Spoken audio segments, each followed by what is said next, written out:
Good morning, everybody, and it's Lilia from Heal Scotland and Scotland's Wild Medicine.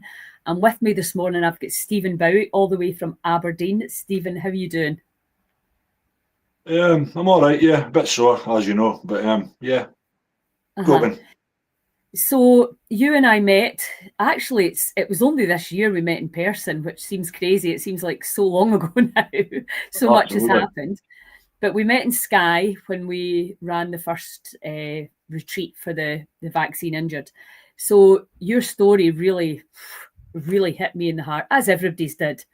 But I think it was when you started talking about your grandchildren, that's when it made me realise that the actual simple day-to-day things that you cannot do that you used to thoroughly enjoy. So can you just tell your story about how it happened? What you took one vaccine. What kind was it? I took two vaccines, but we can get on to the second vaccine later, but the first vaccine injured me, AstraZeneca. AstraZeneca. So tell us what happened. How long after it did you realise something was not going well? So like a backstory was my mum's been ill for a lot of years. So the government told us if you want to protect your elderly parents, get the vaccine. So I didn't have any reason to disbelieve the government. So I went and got it done on the 7th of April 2021, which I'll never forget because it's my dad's birthday. So on the 3rd of May 2021, which was a bank holiday Monday, I was driving to work and Sorry. I was driving to work and sort of started feeling just aches and pains. My arms were feeling numb, my back and my shoulders like were really heavy and stuff. And I had a young lad in the car with me at the time. And I says to him, I says, look, I don't feel great. I'm going to have to go to hospital because this is a pain that I've never felt before. So the young lad jumped out of the car and I drove as fast as I could to hospital. I like to reverse park my car, so I got to hospital, tried to reverse park my car, and my left hand wasn't working. So I had to use two hands to get it into reverse. At this time, it was during the pandemic. So there was a security guard sitting outside the main hospital. So I kind of walked past him. I says, look, I don't have time to explain. I need to get in here. Something's happening. I got in, gave my details, and I sat in the chair at the A&E. It must have been about 5 minutes later. One of the nurses shouted up, Mr. Bowie, you can come down to A&E now. And as I've tried to get up out of the chair, I don't know if it was my arms that went first or my legs. I couldn't stand up. So the next thing I remember, I was lots of doctors and nurses and was running up with a wheelchair. They got me onto the wheelchair and pulled me into A&E, and the rest history, as they say. Yeah, I mean, that must have been terrifying. I can't imagine being in your body and not being able to. So your diagnosis was a spinal stroke. The first thought it was a stroke, but because both sides of my body was affected, and I could still speak, there was no effect on the brain or anything like that. Oh, wow. It was kind of, we don't understand this. It's because I mean they put me on the bed, and I could see them lifting my arms and stuff. My arms were just falling back onto the bed. My legs were doing the same, and I was like, "What the hell's going on?" I was in floods of tears at this time. The doctor's like, we don't know. We're going to have to do checks and stuff on you, but they said we think it's a stroke. We don't understand why it's affected both sides of your body.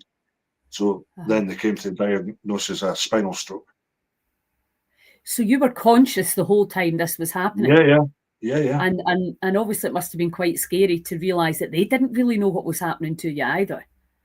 Yeah, well, I mean, it was quite early. It was before 7 o'clock in the morning because we'd started working early because we'd people off in furlough and stuff. So it was like 6:15 in the morning. I was driving to work. So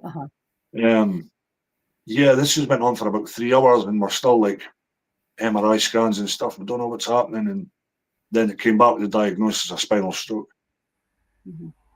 What So you were awake and alert. You could hear everything, and were Yeah. you also in terrible pain as well as being paralysed?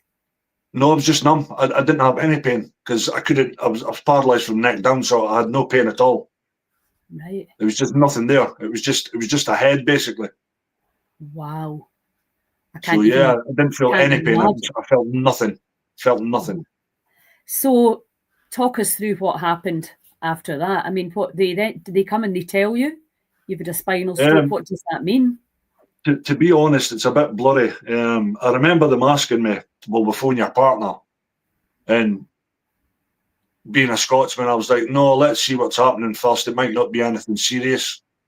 Um, well, the story went serious from there. To be honest, I can't remember much of that day. Uh-huh. I remember my partner eventually coming in, and it was like, bring an overnight bag. Uh-huh. And I ended up being in hospital for 3 months. So yeah, an overnight bag was no use. Yeah. So 3 months you were in hospital. So talk us through that, how that happened. So when can you remember? Um, Obviously, I remember getting to hospital, and I remember speaking to doctors, and I remember seeing the tests and everything they were doing with my arms and my legs just to make sure they were working, which they weren't. I remember going for the MRI scans and all this stuff. But there was also, I spent a couple of days in ITU because I think I went into kind of like a spinal shock. My Right. blood pressure and everything had dropped drastically. I can't remember being in there. Right. Um, I can't remember getting there, but I do remember Julie coming to see me whilst I was in there, and I asked her to feed my sandwich, and Uh-huh. she was basically like, "Do it yourself. Stop being so bloody lazy." And I was like, "I'd love to, but I can't move my hands and my arms." And she went into shock a little bit. She was like, "Wow, I didn't realise how bad it was." Uh-huh. But yeah, I mean, it, it's. I remember doing a lot of stuff, but it's coming up for 5 years, so a lot of stuff's kind of. I don't know if I'm trying to mentally block it out or not, but Well, it's um, probably a good idea to mentally block it out. So yeah, so you were completely paralysed for 2 weeks, is that right? 2 weeks. Yeah, 2 weeks. So you all you had was your head. That was it. And Yeah. then what? Yeah. How did it start to? How did the body start to respond then after that? Well, I mean, the 2 weeks, obviously, I had to be fed by the nurses. Toilet. I was on a catheter. As soon as I went into hospital, they basically says because you're not moving, we need to do a catheter, which led me to UTIs and stuff. So they had to shower me. They basically had to do everything for me. But like 2 weeks later, I don't know. It just kind of started happening. My right hand kind of came back. Because it was lockdown. I was only getting one visit at the time in the hospital, and that was Julie. Because Julie's daughter was in the hospital at the same time, so it was like a no-brainer to. So she kind of come in, and I'd asked for my phone so I could like start phoning people and stuff, which I think my brother was like the first person I phoned. And he's like, "I can't believe you're phoning. You must be getting some feeling back." I was like, "Well, my right hand's kind of working." So we bought like a gooseneck kind of phone holder. Because obviously I couldn't hold the phone, but I could hold it in like this holder thing. And I could like type away. But yeah, that started coming back, and it was just like, it was amazing. It was like, I'm starting to heal here. And yeah. And at what point did you think this could have been the vaccine? I didn't think it was a vaccine. I didn't have a clue until 2 weeks later. 2 weeks after I was A&E, I was up in the ward, and the doctor that saw me in A&E come up, and I was him, and it was either a junior doctor or a student, I can't remember. They pulled the curtain around the bed, and the first question he asked me was, "Have you taken a COVID-19 vaccine?" Really? So that was in the Yeah. hospital they asked you That that? was in the hospital, yeah. That was the doctor that saw me in A&E. I've been quite confused with what doctor it was. I haven't actually been able to find out. But but I think the doctor that saw me is retired now, so it's been quite hard getting a hold of him. But he came round and he says, "Have you had a vaccine?" And I was like, "Yeah, I had AstraZeneca, like on the 7th of April. Can I ask you why you're asking?" And it was then that he told me that someone else had been taken into A&E with exactly the same spinal stroke. Oh, wow. And I think he said they were a bit younger than me. I mean, I was 47 at the time, and I think they were in their mid-30s. Didn't say if it was a man or a woman. They just said someone else had come in with exactly the same thing, and they'd had their COVID vaccine as well. Wow. So it was how did that make you feel? Well, it took me back. I was like, I mean, something that we'd been told that was safe and effective 100%. We needed to take it to save our parents and people around us. And to be told that this injury happened because of this vaccine, it was mind blowing. It was just like, bloody hell, what the hell have I done? That was the first thought. Yeah. Why have I done that? So I mean, I phoned my partner, I phoned my brother, and I was like, they're saying this is a bloody COVID vaccine. So yeah, it's a bit of a shock to everyone. So despite that, you have been refused the vaccine damage payout. Is it 4 times now? 5 now. 5 now. Yeah, 2 weeks ago I got another knockback. I mean, it's just, oh dear, it just gets me so sad and so angry all at the same time.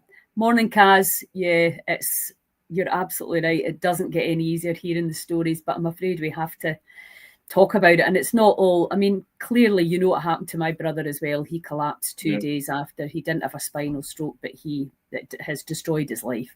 So it's very close to my heart emotionally, especially as somebody who did try to help stop people from getting it. It was a very difficult and painful time for me. That's not all about me. I don't mean like that, but you know, it is sort of like, oh, you're trying to warn people and nobody would listen. And I said to my brother, is there any way I could have told you in a different way that would have stopped you from getting it? And he said no. So, you know, I have to just let myself off the hook for that. Anyway, it's about the human spirit. So clearly you have made a remarkable recovery, not to the level that you would like to be, obviously, as a young man who wants to provide for his family and his and the next generation. But you are walking now. You managed to come to Skye. I was amazed at you guys that came to Skye, because that's a big ask. It's a long ass drive in winter. But we all just had such a powerful time, and then I sort of realised that really, whether it's somebody's been diagnosed with cancer or vaccine damage or whatever it is that's wrong with the body, we really have to look forward to the things that we can do and how we can look forward and make the most of this really tragic and sad, criminal, in my view, situation. So you're still living with really extreme pain, which is really one of the hardest parts, isn't it? Yeah, absolutely. And the loss of my left hand. I mean, I can hold stuff with it, but I can't do everyday stuff. As soon as I try and do anything, it like turns into a fist, basically. So as we spoke about earlier, I mean, I've got 5 grandkids. 3 of them are quite young, still in nappies. So if we've got them in a house, I can't change nappies. It's really impossible, especially when they're, you know what kids are like, they squirm about and stuff. So trying to hold legs up and trying to change nappies, it's impossible. So I've kind of got to rely on Julie for that. So that's one of the big things, that because I'm a family man. So and it's not being able to do things like that. It's emasculating that you're having to take help right now. I know, I've heard that so many times. You know, you're a strong, young, fit man. You were a strong, young, fit man. You still are pretty strong, and you're definitely. Things are the spirit shines through. I said that to all you guys that came to Skye. The spirit there is shining through, and we have to just look forward and go, we all need to pull together, to pull our resources, pull our courage, pull our everything, and to make sure that we can make the most out of this really horrendous situation. So let's talk. So anyway, we had another retreat for in Oban this time. And you and Julie came back for that. And that was when you told me that you were going to be running for council and as an MSP. So I was absolutely over the moon to hear this because, you know, well, we all know that we need real people in these positions. And I was just delighted for you because I think you're the perfect person to do it. I want to help share your journey in all levels because, of course, since I'd seen you last, I'd found a health hub at Quarriers. I want to get you there. I was like, you know, we can definitely, there's lots of things that we can do to really make sure that you're as well as you possibly can be, but also to really help you have the strength and the confidence. And I mean that, we'll talk about that a little bit as well, to realise this dream, which is not just for you, but it's for everybody else that has been shafted in this situation. So tell me when that idea came to you.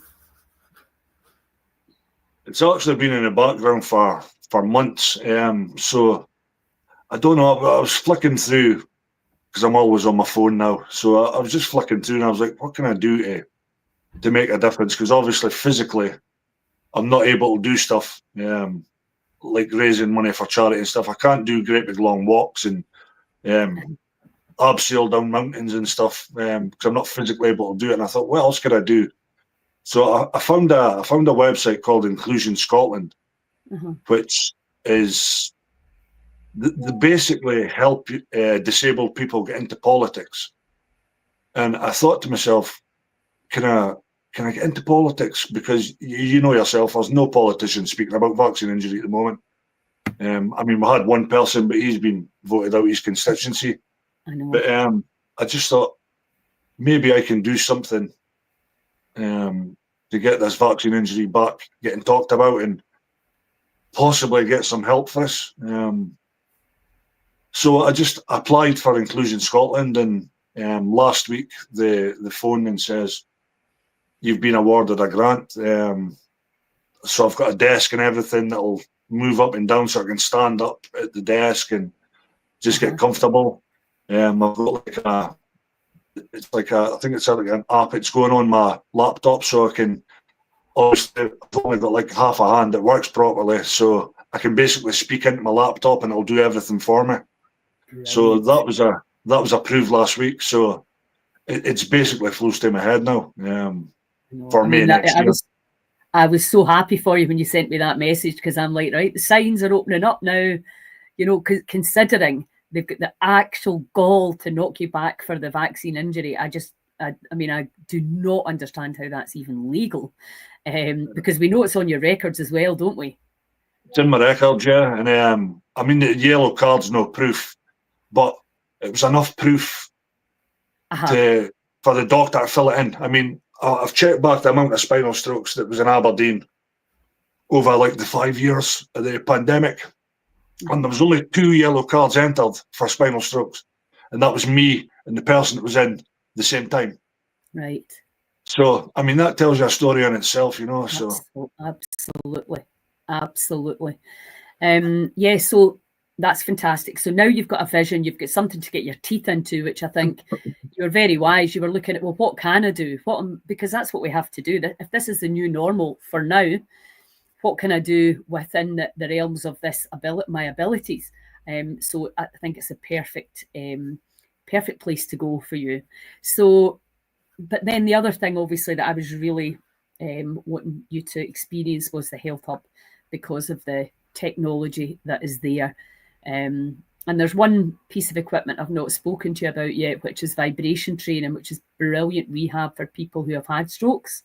But obviously we have the oxygen, we have the red light, we have PEMF, and what I've seen in my 40 years of howling at the moon, often just small gains can make a huge difference to your life because it becomes about hope. You know, if we feel hopeless, which when you're knocked back 5 times for something that's clearly been created by a product that the government told you to take, I mean, that's just, how do you deal with the rage and the anger at that for a start? I think that's gone, to be honest, Lilia. It's more about justice now. That's basically why I'm standing, just to get recognition. They're not even speaking about vaccine injury and bereavement now in Holyrood. I mean, I sit and listen to First Minister's questions. It's never mentioned. And for me, that's not good enough. As you know, we started a charity in Scotland. It's the first one in Scotland to help vaccine injured. So I'm hoping that between the charity and standing as a councillor for my local constituency and the northeast of Scotland, I can start making a bit of noise to get this back in the spotlight again. So because much as you've been affected, clearly you're the person this happened to. But I know Julie, and obviously your family. It's, it doesn't ever just affect one person, it affects the whole inner circle, which can actually spill into your workplace. I know when Joanna was diagnosed, there was literally hundreds of us that it affected our whole lives, because it was such a tragic thing to happen and out the blue. Because I think, there's things you expect to happen in life, but something like this is just like, it's a curveball that's just come from the side that you just cannot surf and navigate. So let's talk about, because I think this is when I start promoting our healing and education oasis, we have to talk about cost. And this is and I know that you've got the charity for the vaccine injured as well, but the reality is, to run a charity, trust me as somebody who knows, takes a huge amount of energy, a huge amount of focus when you're well, never mind when you're not well. But also, it's really important that you manage your own energy, because we know it's not linear. I mean, everybody has good days and bad days, but obviously when you've got the fatigue and the pain within that, to take on any level of responsibility can make it worse. So we really need to support you, and that there can be a cost attached to that, a cost with travel expenses, a cost with lodgings, and a cost to actually use the technology that we absolutely know will help you. And we've got brilliant ideas for that. So if you're listening to this, bear with me. We are going to do our best to make sure anybody who has a heart's desire to come and try the technology will get the opportunity. But we need to raise money for that. That's the reality of it. So the vaccine injured, that's their mission, is it to raise money to help the people who have been gaslit and ignored? Is that the... Absolutely. I mean, it's not even that. I mean, I lost my job a year after my injury. So I've went from, I wouldn't say we were rich, but we were comfortable. So we've went from having a comfortable life to heat or eat, basically. So that cost, I mean, even going for like massages, acupuncture, stuff like that, it costs you like 30, 40 quid at a time. And that's a lot of money when you're on benefits. I know. So we've basically says the charity, we need to raise as much money as we can for the charity. So even people that don't have any money, if they need medication, we can pay for medication if we have to. We can get them to see a private doctor, because we know that most of the NHS doctors won't recognise vaccine injury. So we've got a special doctor that's been helping us since day one. So if we can pay to get people to go and see him, then that's why we're here. We're here to try and help as much people as we can. And I think that's really important. I think the way I'm seeing it, not just for the vaccine injured, but for everybody that's been injured by a lot of pharmaceutical products, is that we need to get them in groups and share ideas. Because I know that at the retreats, because we've run 3 this year, I learn a lot from you guys, because you're the ones that are actively researching, trying things in your own bodies, NAC, nicotine patches, oxygen. Everybody's got a slightly different story, which is always the case. Nobody does it exactly the same way, because we're all slightly different. But the thing is, as Alex Mitchell and I talk about, we need to take the wealth out of health. And how exactly we're going to do that, I'm not sure yet. But what I do know is it's going to happen. for me, it doesn't matter what is wrong with you. It's the desire to heal and the willingness to turn up at these retreats. And I know you guys get a bit frustrated that, you know, there's lots of people that could benefit that don't come, but that's the harsh reality of, you know, a lot of people have no idea that they participate and play an enormous part in their health and happiness, and their, you know, their sheer grit determination to make sure that you can turn this around to the best of your ability. And I think all you guys that have been coming, it's hugely, for me, it really warms my heart to see the spirit within each one of you. So how do you, that's why I'm thinking the online in our community, we create an online support group there for people to say, oh, tried this. Have you seen the latest research? What are you doing? I'm having a good day. I'm having a bad day. All of that. So we can do that online. And then we can bring it into the hub where we can go, right, okay, let's have days. Every month we get together and we support that way, because all of you guys, there was two things that really stood out for me. One, when the first retreat I asked, what was the worst thing? And the worst thing for every single one of you was being gaslit by the medical establishment and family. That really hit home to me, how much harder that made this really awful situation. And then two, what's the thing that you get most from the vaccine injured retreats is getting together and talking to other people who understand you. So right there, you know, that's free. Absolutely free. Okay, it's saying you can also get acupuncture free in the NHS from Glasgow Homeopathic Hospital if you get your GP to write a referral. We'll need to look into that as well. That's the thing. That's the other thing that we want to do at Heal Scotland, is look at all the things that are available that you probably don't know about. You know, my daughter's been getting some help via employability to get back to work. So we need to make sure that people know, because I never knew half the things that are on the go. So we need to make sure that everybody's very well educated in what's available for them to support. What charities, Heal Scotland, what we're looking at for our charity is obviously we'll have a pot of money to subsidise people's healing journeys. How that's going to look exactly will evolve, but we're going to be working with you. You're going to be one of the first ones that we're going to do that with. And then we need to be looking to how we can get this technology and information in these community support groups out into every single community, because it needs to be accessible. Because I know for a fact you can come to the hub for a month or 2 months or 3 months or for however long it needs to happen. But then what happens when you stop doing it? That's the thing that I'm really, really keen to make sure that we have things in place as what we call a maintenance programme. So how do we maintain? And everything that is there is literally mimicking nature. So making sure that people are actively understanding sitting in with the trees is not a hippy-dippy bullshit idea. It is clear science and metaphysics as to how it interacts with there's loads of things in the forest that interact with the body.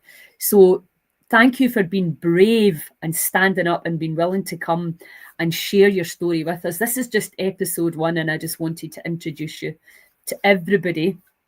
I know there's people, hi Susan, there's people on here that work with people that have been injured, not just by the vaccine, but by other treatments, and who have been gaslit as well. The thing about the COVID vaccine is it's nothing, I don't think, has ever been done en masse on a global scale like this.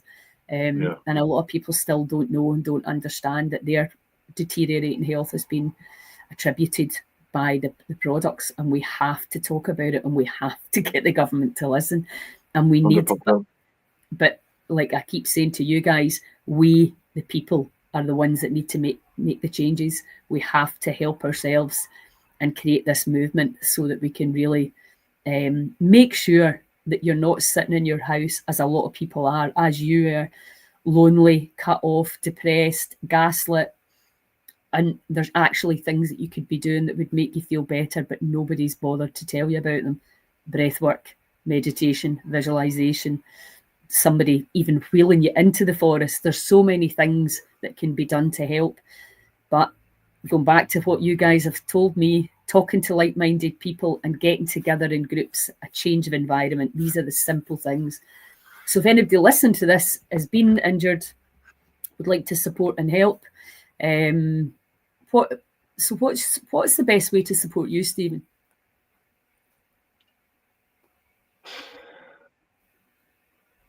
I didn't really have an answer for it, Lily. You know yourself, I'm just doing as much as I can. Maybe you should set I've up got, your own page and your own, donate space. I did that before, a few years back, and people that know me know that I hate asking for money. So, to be honest, there's people out there a lot worse than me. So that's kind of why the charity was started. So, I'll just pot it away myself. So it's basically I'm trying to help as much other people as I can. I am Donate trying to to look after myself, but if you so want to donate to the charity, yeah. Yes, right. That's good. I'll put that in here. What's the website address for the charity? It's on my phone, which I'm speaking into, so I can send you it. Right. Okay, we'll put it on. Okay, I'll share that later. And the other thing that is now people have said to you when you voiced your ideas that'll never work. Yeah, I mean, of people in my community have kind of says to me, "Look, you're wasting your time, basically." But I probably am. But I've got to try. If we don't try stuff, then what's the bloody point in? I'd be as well just sitting in my house and doing nothing. You know what I mean? This is the only way I can try. I can't do anything physically, so I've got to try and do this. So yeah, and I'm going to do it. So regardless, you're definitely going to do it. You're definitely going to do it. And as I said to you, when I talked about Heal Scotland, everybody was like, heal a whole country. You're like, well, yeah, why not? Absolutely. I know that it's try. Who else is going to? Exactly. You have to try, and it's going to be a lot more fun for you today, thinking that you can make a difference rather than just sitting and listening to the naysayers, which there's a lot of. So you make sure that I know there'll be loads of people supporting you as well. Every single person in that vaccine injured group will be backing you as well. So I want to thank you for your courage, your spirit, and for coming on and letting us follow your story. So this is just the first one. I'm going to get you to meet Jonathan. We'll talk about the technology and we'll get you started, and let's see what can be achieved, and you can get into Holyrood and start bringing the noise. Bloody, let's hope so. We need somebody in there just to go in and even start carrying on in there. And that's, I mean, if I get in there, they're not going to know what's happening. Aye, brilliant. Yeah. Brilliant. I don't suffer fools gladly. So, yeah. Yeah, well, we just keep the vision, keep it clear, eye on the prize. That's it. So listen, thanks so much. And say hi to Julie, and I will talk to you again really soon. I shall, yeah. Bye now. Well, thank you. Bye.